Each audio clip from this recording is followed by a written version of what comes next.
E in the 2002 championship-winning Toyota Hilux. Vodacom Sports prototype driver James Kennelly took advantage of Visser's mistake and set off in pursuit of the rest of the Class B field. Reinecke and Houghton had dropped to 47th and were simply intent on getting back to the pits so that the Toyota could be repaired. Woolridge and Schulthammer were in the lead on corrected time after lap 1 and had over 2 minutes in hand over Grobler and Leek.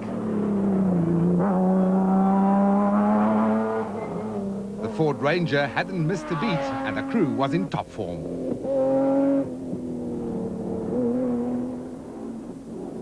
Proudly South African Nissan pair, Grobler and Leek, were second overall in the production vehicle category and were not too happy that they had lost time to the Ford pair when they couldn't find the return route to the pits at Carnival City Casino.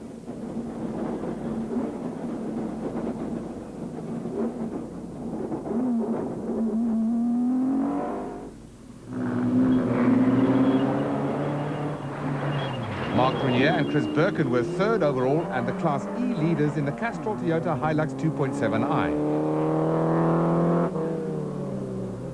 Class D leaders Alfie Cox and Henny Testege were fourth overall in the Arnold Chats Cars Nissan Hardbody.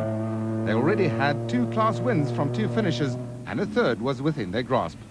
Richard Carolyn and Carnival City Casino GM Rod Walker started 52nd and had worked their way up to 5th overall and 3rd in Class T in the Atlas Copco Chicago pneumatic Jeep.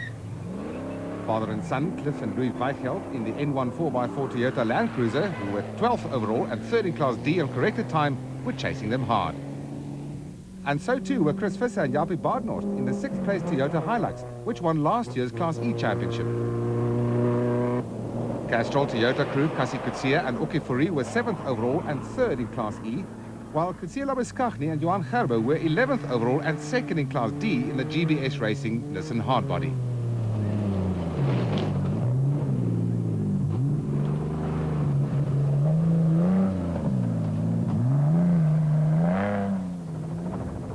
The battle continued to rage in the special vehicle category with Class A championship leaders Gerald Mandel and Billy Bond in the prolonged bat in the lead after lap 1.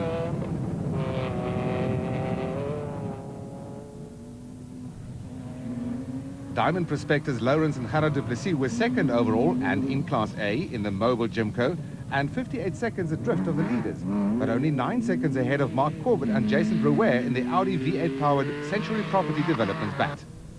The Toyota Dealer 400 winner was 17 seconds ahead of early race leaders Gary Berthold and Brandon Harkes in the Adrenalized Corporate Entertainment bat.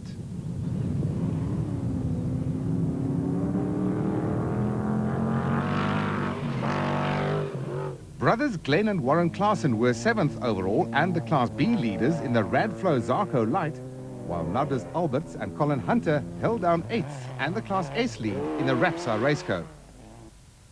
Gil Nell's only concern was to finish in the points and win the Special Vehicle Drivers' Championship in his ultra-reliable Look Africa Truggy, but he had reigning Class B champions Taylor and the Shillane in the Rollerbuck Racing JRE, who were only 26 seconds behind, breathing down his neck.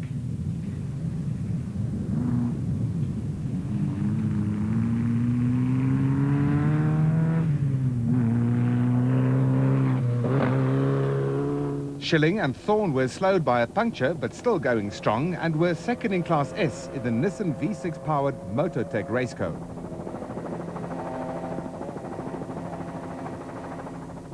Class S Drivers' Championship leader Nick Gosler and Warren Bowie in the O'Hagan's Kopanong Hotel Super Team Raceco were 3rd in Class S and didn't even have to finish to secure the title in his debut year.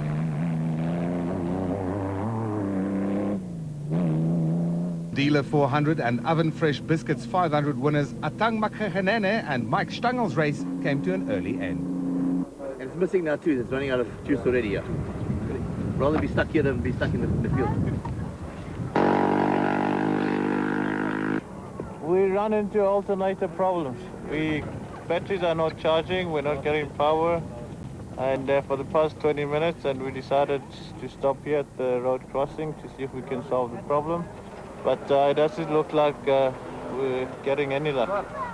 So we decided to pull out. All right, let's go.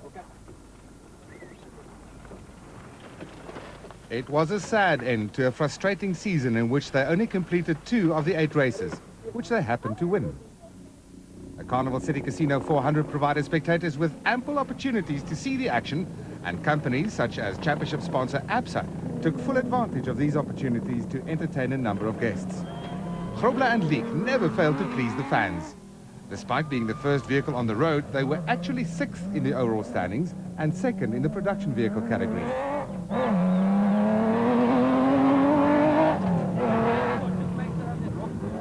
The same applied to Berthold and Harkes.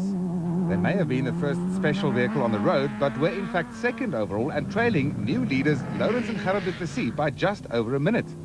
Corbett and Brouwer were 3rd overall in the special vehicle category and had the du Plessis brothers closing in fast. Production vehicle category leaders Neil Woolridge and Ken Schulthammer maintained the gap between themselves and the surviving Class T Nissan of Grobler and Leek.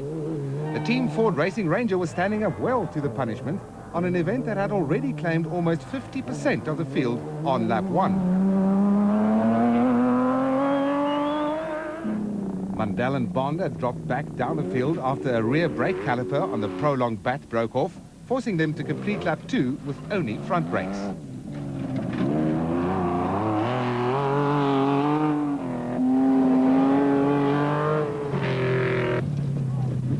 Toyota Dealer 400 runner-up Clint Gibson and Mike Brown were 4th overall in the Presidium Financial Services bat, but 20 minutes down on the leaders after picking up a puncture.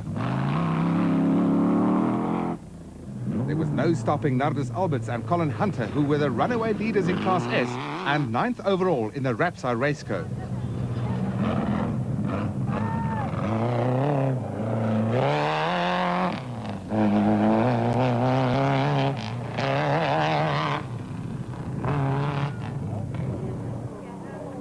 Mark Renier and Chris Birkin were on a charge in the Castrol Toyota Hilux 2.7i and, barring any problems, had Class E in the bag. There was also a strong likelihood of another podium finish for the reigning Rotax Max World Karting Champion.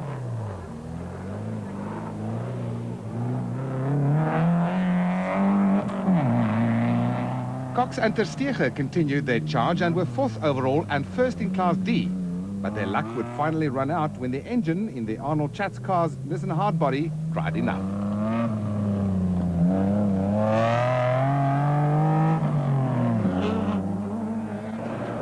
Husband and wife Gay and Caroline Jooster were 6th overall in the Atlas Copco Sandmaster in only their 2nd national championship race.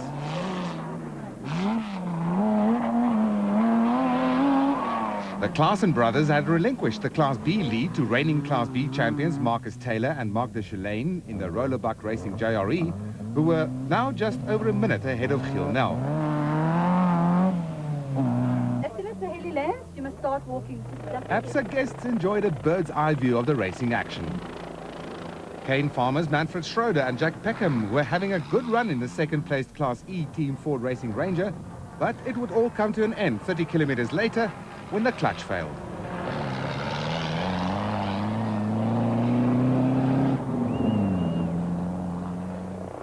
Brothers Hamish and Alistair Stubbs were well placed in the Class B Fence Erect Viper, built by off-road veteran George Horn. Unfortunately, they were unable to complete the event.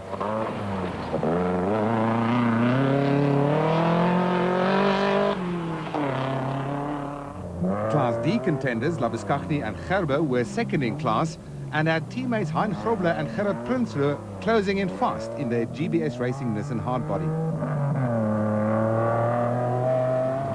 Off-road racing is a family affair, and Mark Corbett's father, Ernest, also competes in a Class B bat. He and Warwick Goosen were handily placed in the special vehicle category.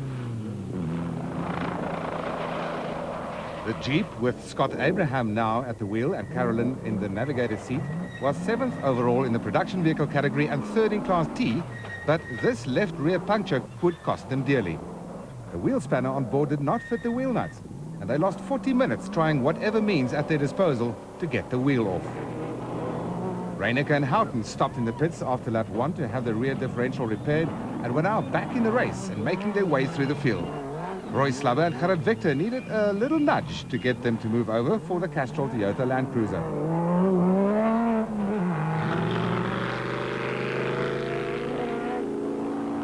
Problems for Grobler and Leek in the proudly South African Nissan hardbody. Was goed. Hij wou net zijn sporten hoe dit.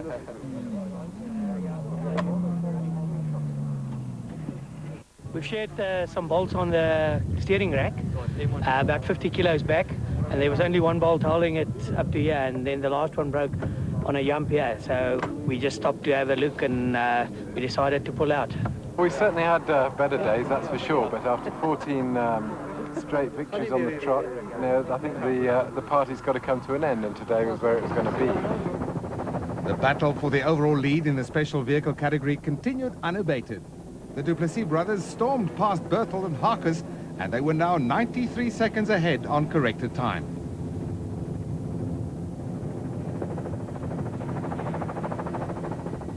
Berthold and Harkus had been slowed by a puncture and were now intent on making up as much lost ground as possible.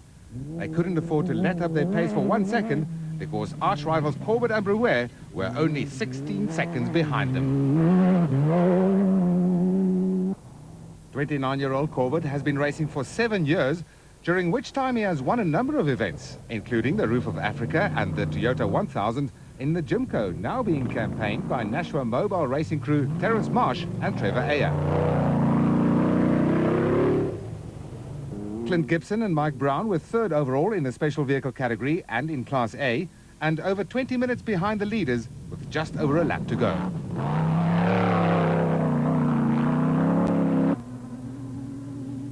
John Moore was fourth overall and driving solo in the Shell Connex Chenoweth after navigator Fred Werner injured his back when they crashed on the Toyota Dealer 400. The passenger was in fact a blow-up doll. Class B leaders Taylor and de Chalane were fifth overall in the special vehicle category in the JRE built by former saloon car champion John Rowe. Alberts and Hunter maintained a steady pace. They were sixth overall and had led Class S from the start of the Carnival City Casino 400.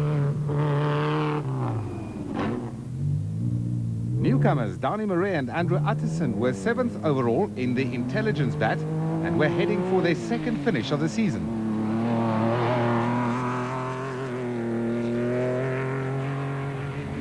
Lurking somewhere in Chris Visser's dust was Gil Nel. Mr. Consistency, as he is known, had already made his way through the field and was 8th overall and second in Class B, with Gay and Caroline Houston 9th in the Atlas Copco Sandmaster, and Roy Slubber and Gerard Victor 10th in the Chevy Special. Slubber collapsed after the race with a suspected heart attack, but he was diagnosed with low blood pressure and soon recovered.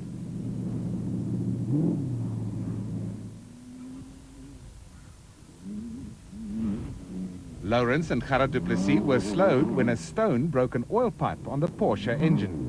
They were able to make running repairs and finally finished 11th overall in the special vehicle category, ahead of Class S runners-up Richard Schilling and Ashley Thorne, who suffered 4 punctures in the race. Francois Smith went on to finish 13th overall and 3rd in Class B in the single-seater Frannick, and Weir Smith and Minute overcame a host of problems to finish 14th overall. Sadly, Mundell and Bond's quest for the Class A championship came to nothing. With the heat on the CV bolts, we've actually stripped the CV bolts themselves, and we're not going to get them off. We don't know what to do, but keep trying. Doesn't look good. Weir Smith and Minute picked up 4 punctures, and a faulty power steering caused the Super Team Jimco to veer off course without warning, resulting in a high-speed collision with a concrete culvert. Henrike Stein and Renier Jooster brought their Atlas Copco Bat home 15th overall and 4th in Class B, while the proudly South African Zarko Light recorded its first race finish when Hendrik and Louis Fourie finished 16th overall and 5th in Class B.